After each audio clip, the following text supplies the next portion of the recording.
Uh, Carlos Castenada's The Eagle's Gift, Chapter 2, The Art of Dreaming, Part 8, The Right and Left Side Awareness. Just a quick thing, whoever read the last chapter, it was in 2 parts. So if it didn't make any sense to you, you read the small part, all right? Okay. Our discussion of dreaming was most helpful to us, not only because it solved our impasse in dreaming together, but because it brought its concepts to an intellectual level. Talking about it kept us busy. It allowed us to have a moment's pause in order to ease our agitation. One night while I was out running an errand, I called LaGuardia from a telephone booth. She told me that she had been in a department store and had had the sensation that I was hiding there behind some mannequins on display. She was certain I was teasing her and became furious with me. She rushed through the store trying to catch me, to show me how angry she was. Then she realized that she was actually remembering something she had done quite often around me, having a tantrum. In unison, we arrived then at the conclusion that it was time to try again our dreaming together. As we talked, we felt a renewed optimism. I went home immediately. I very easily entered into the first state, restful vigil. I had a sensation of bodily pleasure, a tingling radiating from my solar plexus, which was transformed into the thought that we were going to have great results. Hey, what's this guy doing here? Get out of here. I very easily entered into the first state. Hey, hang on for a second. Get out of here. In unison, we arrived. Okay. I very easily entered into the first state, restful vigil. I had a sensation of bodily pleasure, a tingling radiating from my solar plexus, which was transformed into the thought that we were going to have great results. That thought turned into a nervous anticipation. I became aware that my thoughts were emanating from the tingling in the middle of my chest. The instant I turned my attention to it, however, the tingling stopped. It was like an electric current that I could switch on and off. The tingling began again, even more pronounced than before, and suddenly I found myself face to face with LaGuardia. It was as if I had turned a corner and bumped into her. I became immersed in watching her. She was so absolutely real, so herself, that I had the urge to touch her. The most pure, unearthly affection for her burst out of me at that moment. I began to sob uncontrollably. LaGuardia quickly tried to interlock our arms to stop my indulging, but she could not move at all. We looked around. There was no fixed tableau in front of our eyes, no static picture of any sort. I had a sudden insight and told LaGuardia that it was because we had been watching each other that we had missed the appearance of the dreaming scene. Only after I had spoken did I realize that we were in a new situation. The sound of my voice scared me. It was a strange voice, harsh, unappealing. It gave me a feeling of physical revulsion. LaGuardia replied that we had not missed anything, that our second attention had been caught by something else. She smiled and made a puckering gesture with her mouth, a mixture of surprise and annoyance at the sound of her own voice. I found the novelty of talking and dreaming spellbinding, for we were not dreaming of a scene in which we talked. We were actually conversing, and it required a unique effort, quite similar to my initial effort of walking down a stairway in dreaming. I asked her whether she thought my voice sounded funny. She nodded and laughed out loud. The sound of her laughter was shocking. I remembered that Don Gennaro used to make the strangest and most frightening noises. LaGuardia's laughter was in the same category. The realization struck me that LaGuardia and I had quite spontaneously entered into our dreaming bodies. I wanted to hold her hand. I tried, but I could not move my arm. Because I had some experience with moving in that state, I willed myself to go to LaGuardia's side. My desire was to embrace her, but instead I moved in on her so close that we merged. I was aware of myself as an individual being, but at the same time I felt I was part of LaGuardia. I liked that feeling immensely. We stayed merged until something broke our hold. I felt the command to examine the environment. As I looked, I clearly remembered having seen it before. We were surrounded by small mounds that looked exactly like sand dunes. They were all around us in every direction, as far as we could see. They seemed to be made of something that looked like pale yellow sandstone or rough granules of sulfur. The sky was the same color, and it was very low and oppressive. There were banks of yellowish fog or some sort of yellow vapor that hung from certain spots in the sky. I noticed then that LaGuardia and I seemed to be breathing normally. I could not feel my chest with my hands, but I was able to feel it expanding as I inhaled. The yellow vapors were obviously not harmful to us. We began to move in unison, slowly, cautiously, almost as if we were walking. After a short distance, I got very fatigued, and so did LaGuardia. We were gliding just over the ground, and apparently moving that way was very tiring to our second attention. It required an inordinate degree of concentration. We were not deliberately mimicking our ordinary walk, but the effect was much the same as if we had been. The move required outbursts of energy, something like tiny explosions, with pauses in between. We had no objective in our movement, but moving itself, so finally we had to stop. LaGuardia spoke to me. Her voice was faint that it was so faint that it was barely audible. She said, oh, we got a spider here now, I don't want to crush this guy. She said that we were mindlessly going toward heavier regions, that if we kept on moving in that direction, the pressure would get so great that we would die. We automatically turned around and headed back in the direction we had come from. But the feeling of fatigue did not let up. Both of us were so exhausted that we could no longer maintain our upright posture. We collapsed and quite spontaneously adopted the dreaming position. I woke up instantly in my study. LaGuardia woke up in her bedroom. The first thing I told her upon wakening was that I had been in that barren landscape several times before. I had seen at least two aspects of it, one perfectly flat, the other covered with small sand dune-like mounds. As I was talking, I realized that I had not even bothered to confirm that we had the same vision. I stopped and told her that I had gotten carried away by my own excitement. I had proceeded as if I were comparing notes with her about a vacation trip. It's too late for that kind of talk between us, she said, with a sigh. But if it makes you happy, I'll tell you what we saw. She patiently described everything we had seen, said, and done. She added that she too had been in that deserted place before, and that she knew for a fact that it was a no man's land, the space between the world where we know and the other world. It is the area between the parallel lines, she went on. We can go into it in dreaming, but in order to leave this world and reach the other, the one beyond the parallel lines, we have to go through that area with our whole bodies. I felt the chill at the thought of entering into that barren place with our whole bodies. You and I have been there together with our bodies, LaGuardia went on. Don't you remember? I told her that all I could remember was seeing that landscape twice under Don Juan's guidance. Both times I had written off the experience because it had been brought about by the ingestion of hallucinogenic plants. Following the dictums of my intellect, I had regarded them as private visions and not a consensual experience. I did not remember viewing that scene under any other circumstances. When did you and I get there with our bodies, I asked. I don't know, she said. The vague memory of it just popped into my mind when you mentioned being there before. I think now that it is your turn to help me finish what I have started to remember. I can't focus on it yet, but I do recall that Silvio Manuel took the Narwhal woman, you and me, into that desolate place.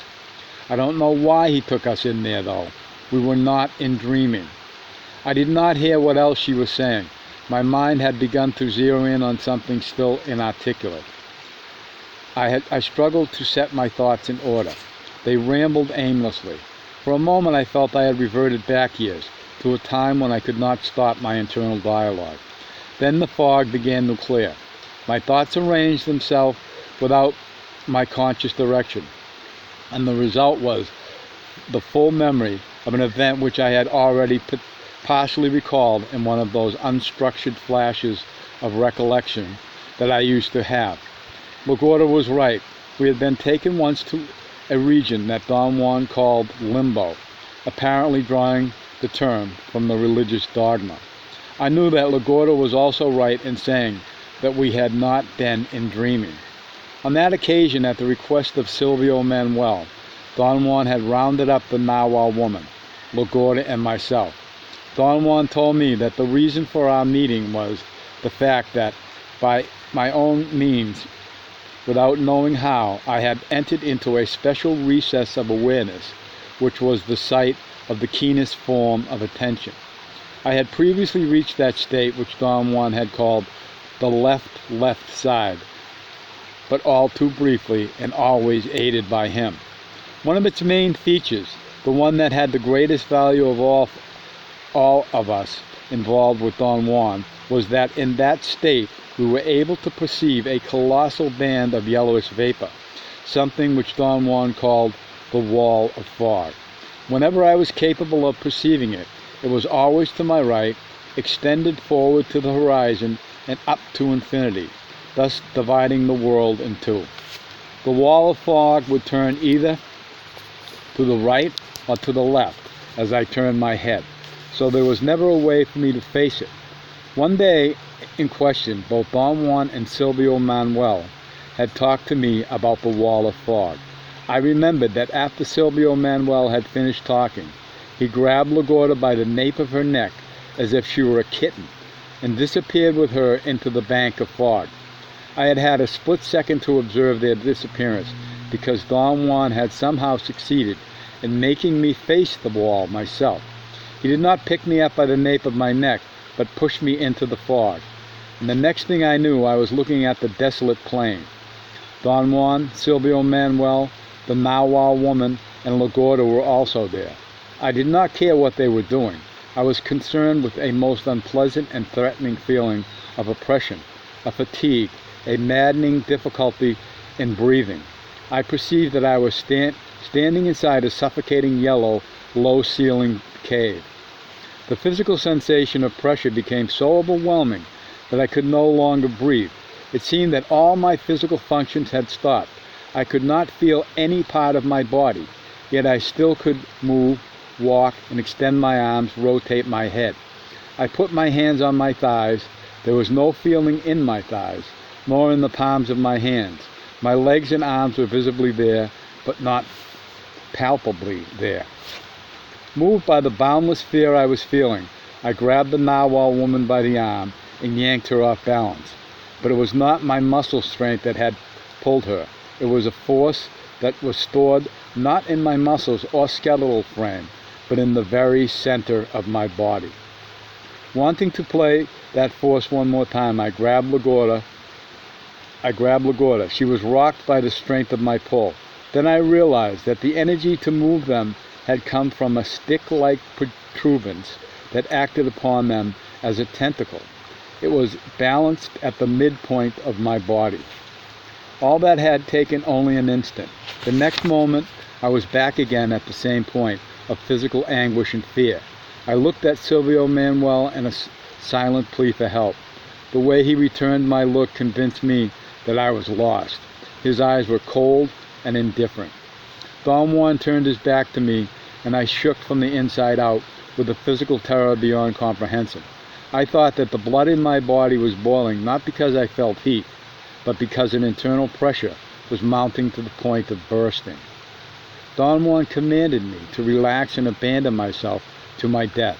He said that I had to remain in there until I died, and that I had a chance either to die peacefully if I would make a supreme effort and let my terror possess me, or I could die in agony if I chose to fight it. Silvio Manuel spoke to me, a thing he rarely did. He said that the energy I needed to accept my terror was in the middle point, and that the only way to succeed was to acquiesce, to surrender without surrendering. The Nahuatl woman and LaGuardia were perfectly calm. I was the only one who was dying there. Silvio Manuel said that the way I was wasting energy, my end was only moments away, and that I should consider myself already dead. Don Juan signaled the Nahuatl woman and LaGuardia to follow him. They turned their backs to me. I did not see what else they did. I felt a powerful vibration go through me. I figured that it was my death rattle. My struggle was over. I did not care anymore.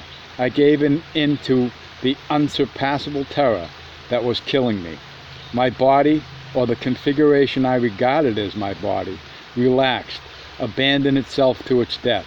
As I let the terror come in, or perhaps go out of me, I felt and saw a tenuous vapor, a whitish smear against the sulfur yellow surroundings, leaving my body. Don Juan came back to my side and examined me with curiosity. Silvio Manuel moved away and grabbed LaGuardia again by the nape of her neck. I clearly saw him hurling her like a giant rag doll into the fog bank. Then he stepped in himself and disappeared. The narwhal woman made a gesture to invite me to come into the fog. I moved toward her, but before I reached her, Don Juan gave me a forceful shove that propelled me through the thick yellow fog. I did not stagger, but glided through and ended up falling headlong onto the ground in the everyday world. LaGuardia remembered that the whole affair as I narrated it to her. Then she added more details. The narwhal woman and I were not afraid for your life, she said. The narwhal had told us that you had to be forced to give up your holdings, but that was nothing new. Every male warrior has to be forced by fear. Silvio Manuel had already taken me behind that wall 3 times so that I would learn to relax. He said that if you saw me at ease, you would be affected by it, and you were. You gave up and relaxed. Did you also have a hard time learning to relax, I asked. No, it's a cinch for a woman, she said. That's our advantage. The only problem is that we have to be transported through the fog. We can't do it on our own. Why not, Gordo, I asked. One needs to be very heavy to go through, and a woman is light, she said. Too light, in fact. What about the narwhal woman? I didn't see anyone transport her, I said. The narwhal woman is special, LaGuardia said. She could do everything by herself. She could take me in there or take you. She could even pass through the deserted plain, a thing which the narwhal said was mandatory for all travelers who journey into the unknown. Why did the narwhal woman go in there with me? I asked. Silvio Manuel took us along to buttress you, she said. He thought that you needed the protection of 2 females and 2 males flanking you. Silvio Manuel thought that you needed to be protected from the entities that roam and lurk there. Allies come from the deserted plain. The other things even more fierce. Were you also protected, I asked. I don't need protection, she said. I am a woman. I am free from all that. But we all thought that you were in a terrible fix. You were the narwhal, and a very stupid one. We thought that any of those fierce allies, or if you wish, call them demons, could have blasted you or dismembered you. That was what Silvio Manuel said. He took us to flank your 4 corners. But the funny part was that neither the narwhal nor Silvio Manuel knew that you didn't need us. You were supposed to walk for quite a while until you lost your energy. Then Silvio Manuel was going to frighten you by pointing out the allies to you and beckoning them to come after you. He and the narwhal planned to help you little by little. That is the rule. But something went wrong. The minute you got in there, you went crazy. You hadn't moved an inch and you were already dying. You were frightened to death and you hadn't even seen the allies yet. Silvio Manuel told me he didn't know what to do, so he said in your ear that the last thing he was supposed to say to you to give in, to surrender without surrendering. You became calm all at once, all by yourself, and they didn't have to do any of the things that they had planned. There was nothing for the narwhal and Silvio Manuel to do except to take us out of there. I told LaGuardia that when I found myself back in the world, there was someone standing by me who helped me to stand up. That was all I could recollect. You were in Silvio Manuel's house, she said. I can now remember a lot about that house. Someone told me, I don't know who, that Silvio Manuel found that house and bought it because it was built on a power spot. But someone else said that Silvio Manuel found the house liked it, bought it, and then brought the power spot to it. I personally feel that Silvio Manuel brought the power. I feel that his impeccability held the power spot on that that power spot on that house for as long as he and his companions lived there. When it was time for them to move away, the power of the spot vanished with them, and the house became what it had been before Silvio Manuel found it, an ordinary house. As LaGuardia talked, my mind seemed to clear up further, but not enough to reveal what had happened to us in that house that filled me with such sadness, without knowing why. I was sure it had to do with the narwhal woman. Where was she? LaGuardia did not answer when I asked her that. There was a long silence. She excused herself, saying that she had to make breakfast. It was already morning. She left me by myself with a most painful, heavy heart. I called her back. She got angry and threw her pots on the floor. I understood why. In another session of dreaming, we went still deeper into the intricacies of the second attention. This took place a few days later. LaGuardia and I, with no such expectation or effort, found ourselves standing together. We tried 3 or 4 times in vain to interlock her arm with mine. She spoke to me, but her speech was incomprehensible. I knew, however, that she was saying that we were in our dreaming bodies. She was cautioning me that all movement should stem from our midsections. As in our last attempt, no dreaming scene presented itself for our examination, but I seemed to recognize a physical locale which I had seen in dreaming nearly every day for over a year. It was the valley of the saber-toothed tiger. We walked a few yards. This time our movements were not jerky or explosive. We actually walked from the belly, with no muscular action involved. The trying part was my lack of practice. It was like the first time I had ridden a bicycle. I easily got tired and lost my rhythm, became hesitant and unsure of myself.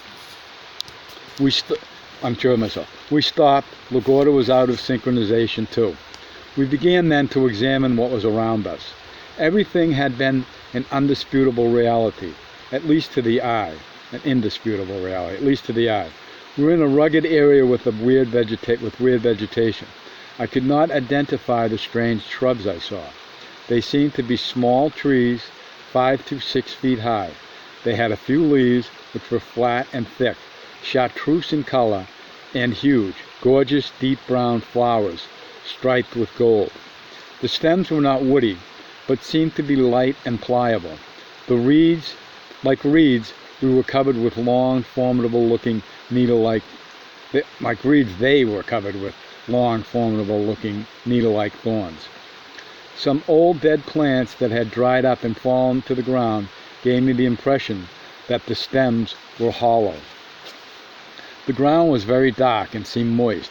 I tried to bend over to touch it, but I failed to move. LaGuardia signaled me to use my midsection. When I did that, I did not have to bend over to touch the ground, but there was something in me like a tentacle which could feel. I could not tell what I was feeling. There was no particular tactile qualities on which to base my distinctions. The ground that I touched appeared to be soil, but not to my sense of touch, but to what seemed to be a visual core in me. I was plunged then into an intellectual dilemma. Why would dreaming seem to be the product of my visual faculty? Was it because of the predominance of the visual in daily life? The questions were meaningless. I was in no position to answer them, and all my queries did was to debilitate my second attention. LaGuardia jolted me out of my deliberations, having a hard one with that word, by ramming me. I experienced a sensation like a blow. A tremor ran through me. She pointed ahead of me. As usual, the saber-toothed tiger was lying on the ledge where I had always seen it. We approached it until we were a mere 6 feet from the ledge. We had to lift our heads to see the tiger. We stopped. It stood up. Its size was stupendous, especially its breadth. I knew LaGuardia wanted us to sneak around the tiger to the other side of the hill. I wanted to tell her that that might be dangerous, but I could not find a way to convey the message to her. The tiger seemed angry, aroused. It crouched back on its hind legs, as if it were preparing to jump on us. I was terrified. LaGuardia turned to me, smiling. I understood what she was telling me. I understood that she was telling me not to succumb to my panic, because the tiger was only a ghost-like image. With a movement of her head, she coaxed me to go on. Yet, at an unfathomable level, I knew that the tiger was an entity, perhaps not in the factual sense of our daily world, but real nonetheless. And because LaGuardia and I were dreaming, we had lost our own faculty in the world. At that moment, we were on a par with the tiger. Our existence also was ghost-like. We took one more step at the nagging insistence of LaGuardia. The tiger jumped from the ledge. I saw its enormous body hurtling through the air, coming directly at me. I lost the sense that I was dreaming. To me, the tiger was real, and I was going to be ripped apart. A barrage of lights, images, and the most intense primary colors I'd ever seen flashed all around me. I woke up in my study. After we became extremely proficient in our dreaming together, I had the certainty that we had managed to secure our detachment and we were no longer in a hurry. The outcome of our efforts was not what moved us to act. It was rather an ulterior compulsion that gave us the impetus to act impeccably without thought of reward. Our subsequent sessions were like the first, except for the speed and ease with which we entered into the second state of dreaming, dynamic vigil. Our proficiency in dreaming together was such that we successfully repeated it every night. Without any such intention on our part, our dreaming together focused itself randomly on three areas: one on the sand dunes, on the habitat of the saber-toothed tiger, and most important, on forgotten past events. When the scenes that confronted us had to do with the forgotten events in which LaGuardia and I had played an important role, she had no difficulty in interlocking her arms with mine. That act gave me the irrational sense of security. LaGuardia explained that it fulfilled a need to dispel the utter aloneness that the second attention produces.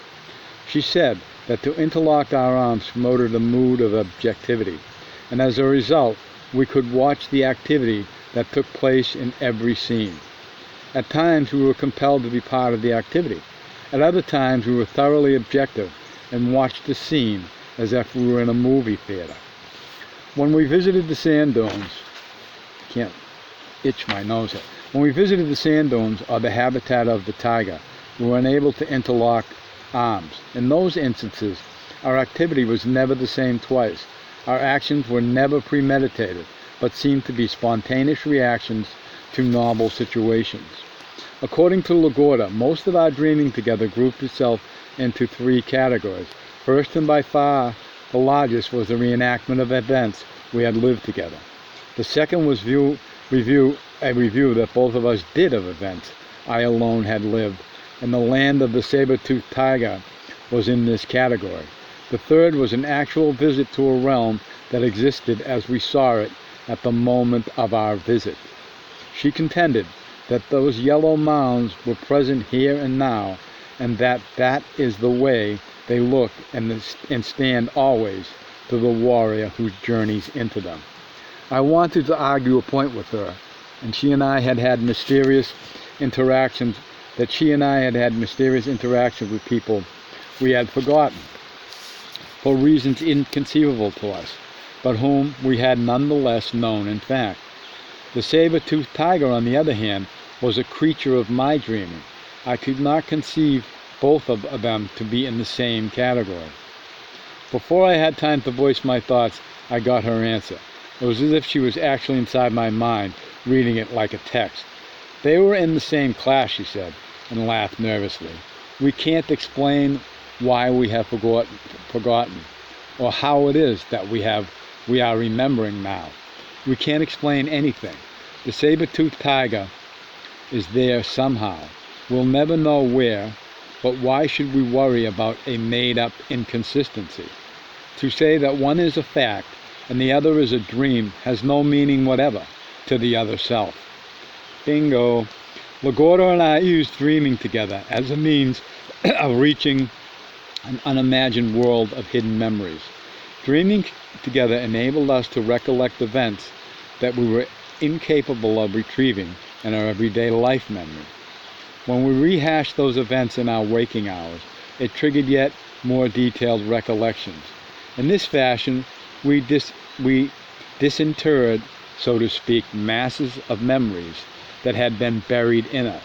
It took us almost 2 years of prodigious effort and concentration to arrive at a modicum of understanding of what had happened to us. Don Juan had told us that human beings are divided in two. The right side, which he called the tonal, encompasses everything the intellect can conceive of. The left side, called the Nawal, is a realm of indescribable features, a realm impossible to contain in words.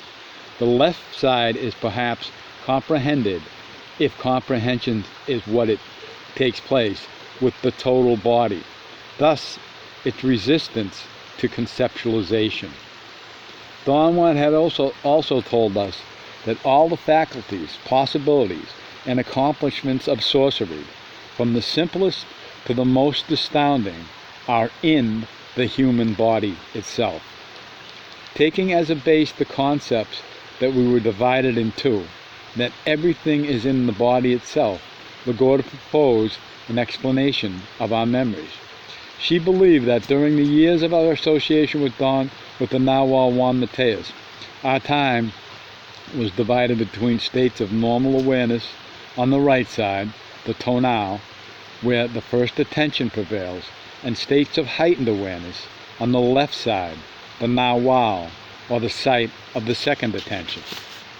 LaGuardia thought that the Nawal Juan Mateus efforts were to lead us to the other self by means of the self-control of the second attention through dreaming.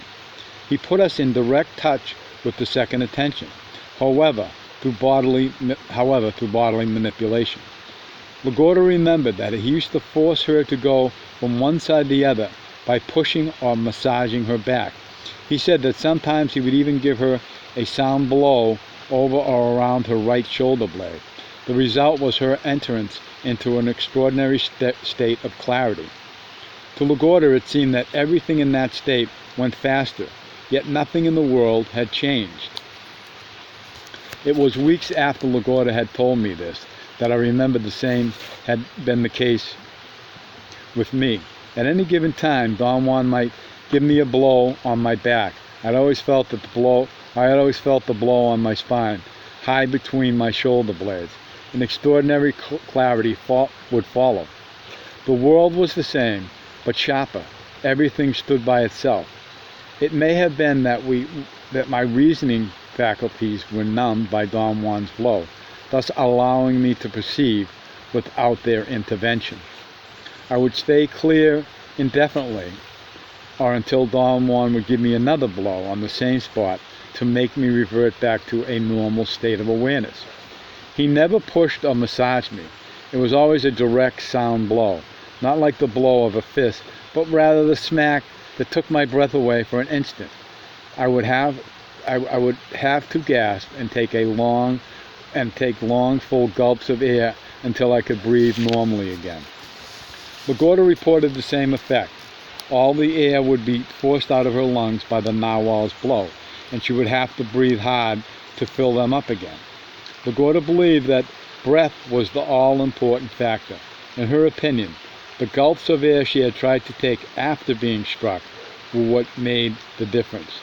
Yet she could not explain in what way breathing would affect her perception and awareness. She also said that she was never hit back into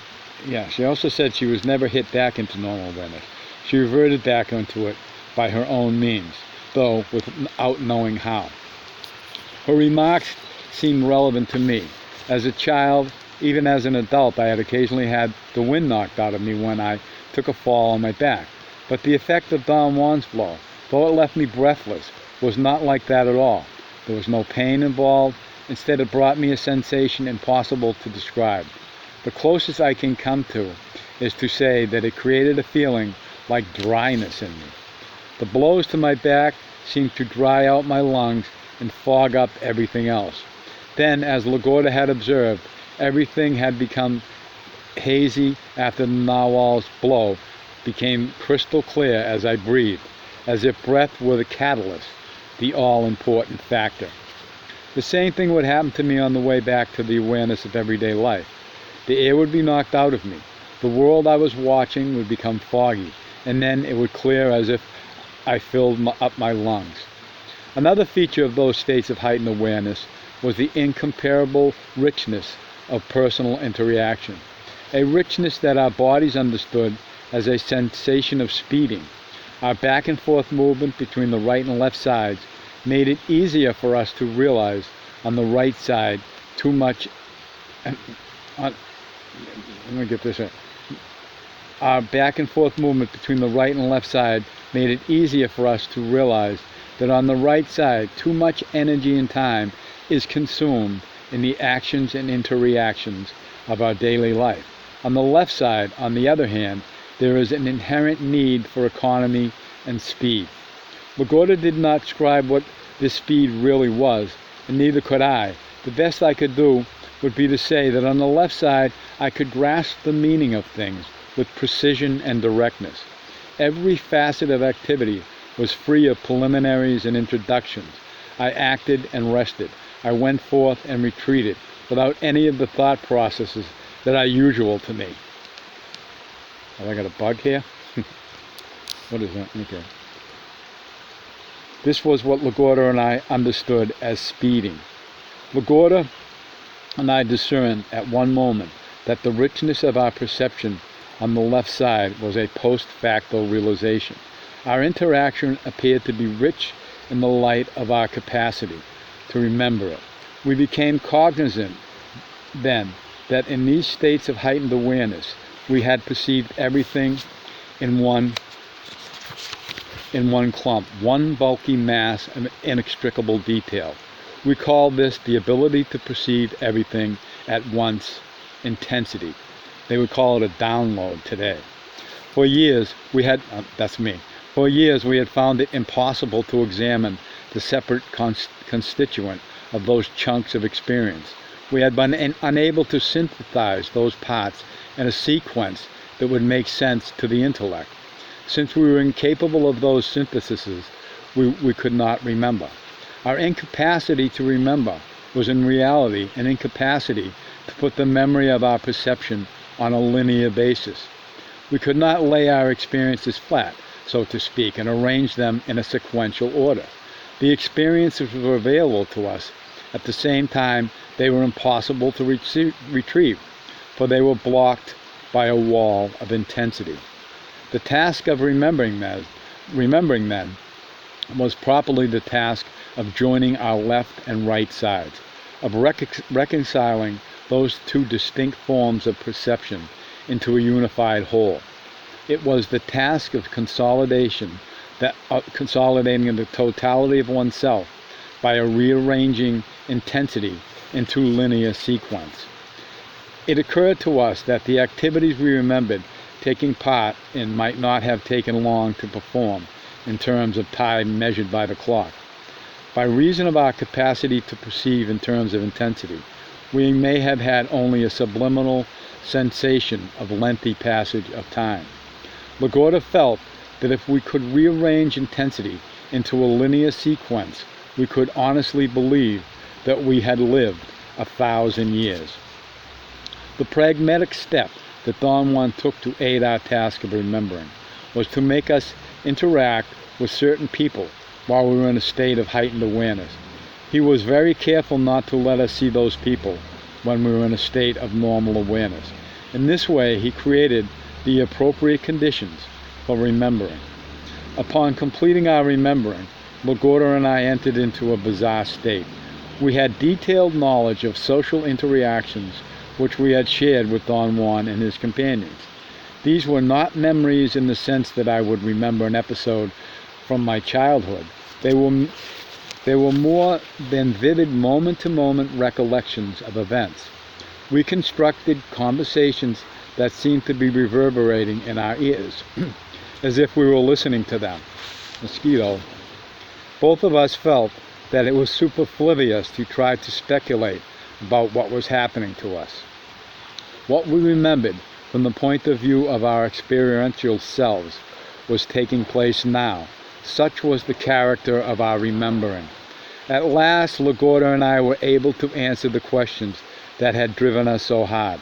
We remembered who the Narwhal woman was, where she fit among us, what her role had been.